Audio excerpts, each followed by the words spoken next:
Sichat Parashat Shoftim. Parashat Shoftim, comme chaque année, elle se lit au mois de Elul.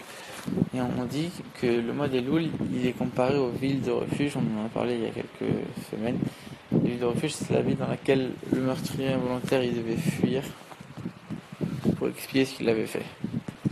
Et donc sur ça, on dit que les villes de refuge, elles étaient uniquement en Eretz Israël, alors que les Shoftim, donc les juges et les Shotrim, les policiers, ils se trouvaient aussi en dehors de la terre d'Israël.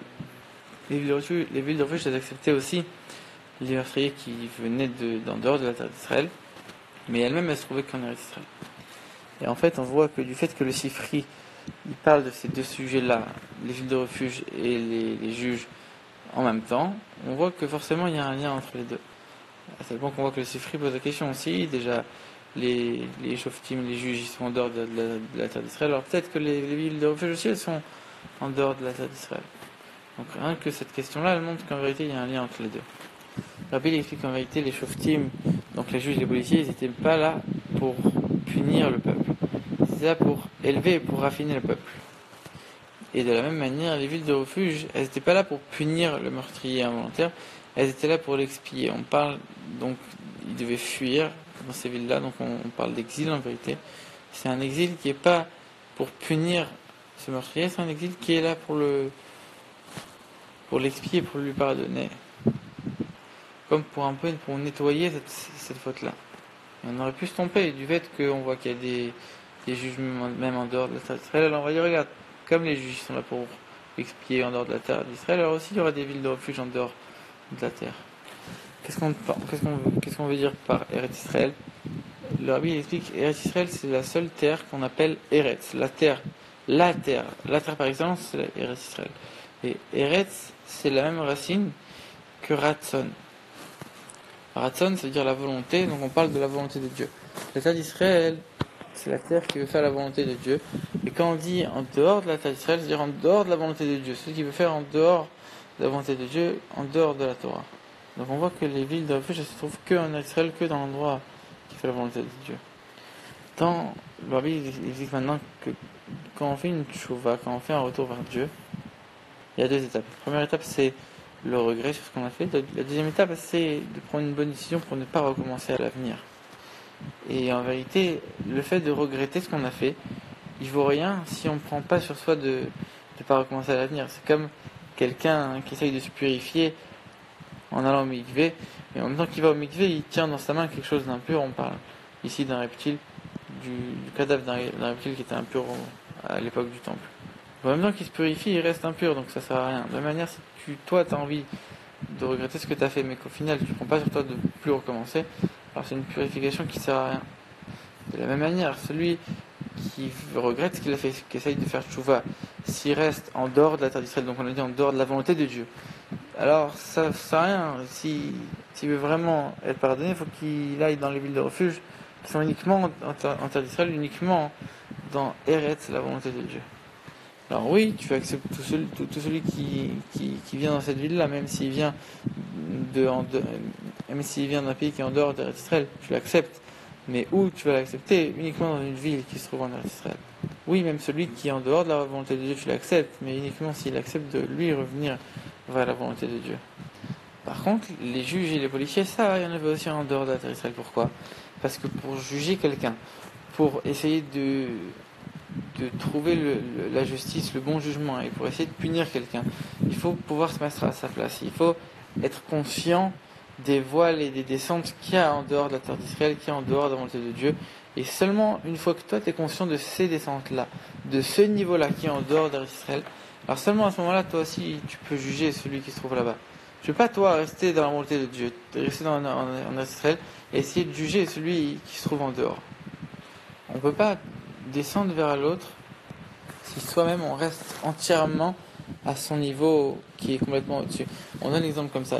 Quand l'Admour Emsaï et l'Admour Azakin ils recevaient quelqu'un en Yechidout, il y a un moment où en plein Yechidout, il s'est arrêté pendant un certain moment, il a attendu, et seulement après il a continué la Yechidout. La Yechidout, c'est une entrevue personnelle qu'on passait à l'époque avec le rabbi en question.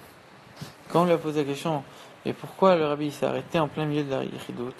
Alors avant ça a été comme ça, qu'en vérité quand on vient arrêter en Yichidut chez les rabbis, pour nous répondre, le rabbi, donc l'Admorazaken ou l'Admorim Saï ici, ils doivent d'abord trouver cette question-là, donc cette faute-là, ce défaut-là en lui. Alors même si eux c'est des rébéim, donc c'est des tzadikim, des gens qui sont complètement parfaits, même si au moins en potentiel ou au moins en très très fin, ils arrivent à trouver cette chose-là, ou la source de cette chose-là, alors là ils peuvent aider la personne. C'est-à-dire que eux, ils arrivent à descendre envers la personne, à montrer que eux aussi ils ont un lien avec cette personne-là. Et pas moi je suis parfait et j'essaie de juger quelqu'un qui n'est pas parfait. Moi j'arrive à trouver le défaut qui est en moi. Même la source, même la petite finesse, la petite chose de finesse qui est l'origine de ça, pour essayer de toi savoir qu'est-ce qui va pas avec toi, pour essayer de te donner des conseils. Et en vérité, cette personne-là, qui était en difficulté avec le rabbi, elle avait fait quelque chose de tellement bas et tellement grossier que le rabbi l'a pas vu, même pas en fin du fin, et même pas en source de quoi que ce soit. Il n'a pas du tout vu cette chose-là chez lui, donc il a mis du temps avant de chercher, pour pouvoir continuer à les doutes et lui donner les bons conseils. De la manière, on voit que comme Moshe Rabbeinu, il est monté sur Mont Sinaï, lui il était au niveau le plus haut possible pour un homme. Les Israël à ce moment-là, ils étaient en train de faire le veau d'or, le niveau le plus bas possible. Et comment Moshe pouvait venir du niveau le plus haut et juger les Israël qui sont au niveau le plus bas? C'est quand on lui a donné cette force-là, quand Hachem il lui a dit ton peuple il a fauté. Le fait que Hachem il dit ton peuple, il a créé un lien entre Moshe et le peuple. C'est pas toi t'es élevé et il y a un peuple qui est en bas et toi essaye d'aller le juger. C'est ton peuple à toi. Toi et lui vous êtes complètement liés. Donc ça permet un peu de faire qu'il descende de son niveau pour pouvoir aider celui qui est en bas. Aider celui qui est en bas dans son niveau qui est, même si c'est un niveau qui est très bas. Maintenant, un autre sujet, on voit qu'en ce qui concerne les villes de refuge, on dit que quand Mashiach va venir, il y aura 3 villes de refuge en plus qui se trouvent dans les terres qui n'ont pas encore été conquises par le peuple juif, mais qui ont été promises par Hachem à Abraham. Donc a priori, même si on voit que l'époque de Mashiach c'est une époque très très élevée, où on est complètement au-delà de toutes ces choses-là de meurtre et de fautes, etc., malgré tout, on voit qu'il y aura 3 villes de refuge, c'est-à-dire que ce concept de ville de refuge il existera encore. Pourquoi ?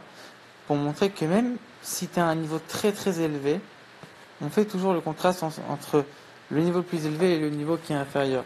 Donc même si les villes de refuge de l'époque de Mashiach, elles seront beaucoup plus élevées que maintenant, il y aura quand même un contraste pour montrer que il doit y avoir une progression. Même si c'est quelque chose de très élevé, tu peux t'élever encore plus que ça. À tel point que même pour un niveau de service spirituel qui peut être très élevé, en vérité ce niveau-là il est considéré comme une faute par rapport au niveau d'après. Il est considéré comme une ville de refuge, comme quelque chose de bas, alors qu'en vérité c'est quelque chose de très élevé, on sait très bien, mais par rapport au niveau que tu peux atteindre, à ce que tu peux faire encore, c'est considéré déjà comme une faute, comme quelque chose sur lequel tu dois faire tchouva.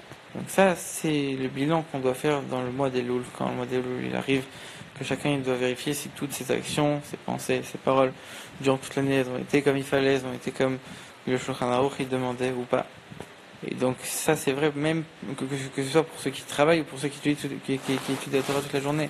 Celui qui étudie la Torah toute la journée, lui aussi doit faire un effort particulier dans ce mois de Elul. Rabbi il parle ici, il dit voilà, il dit ça spécialement pour les gens des États-Unis qui à l'époque ils rentraient chez eux, les étudiants des Yeshivot, ils rentraient chez eux pour le mois de Elul. Et comme ça, après, ils étaient chez eux aussi pour la fête de Tishri, donc ils rentraient déjà un mois avant. La Bible a dit que c'est quelque chose qui est complètement contre la Torah et contre le bon sens. Que tu es dans le mois dans lequel tu dois faire le plus d'efforts, le plus de progrès dans ton service de Dieu, le plus de bilan. Qu'est-ce que tu fais ? Tu rentres à la maison au lieu de retourner étudier. Donc ça, c'est un mois dans lequel les gens qui sont entièrement dans l'étude, ils doivent augmenter encore plus et rester encore plus dans l'endroit de spiritualité, la yeshiva, l'endroit d'étude ou la synagogue.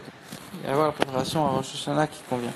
Et donc ça, ce bilan-là, il est vrai aussi pour les gens qui travaillent, même pour celui qui est complètement plongé toute l'année dans les travails, dans le fait, dans tous les problèmes pour gagner sa vie, dans le travail matériel. Alors, lui aussi, il doit trouver le temps de faire ce bilan-là, même s'il n'arrive pas à faire le bilan pendant 12 mois de Elul. Alors, au moins qu'il fasse à partir de Chai Elul. On sait que les 12 derniers jours de Elul, à partir du 18 jusqu'au 30, ça représente chaque jour, chacun des 12 jours, il représente un des 12 mois de l'année, et on doit faire le bilan de chaque mois durant chacun de ces jours-là.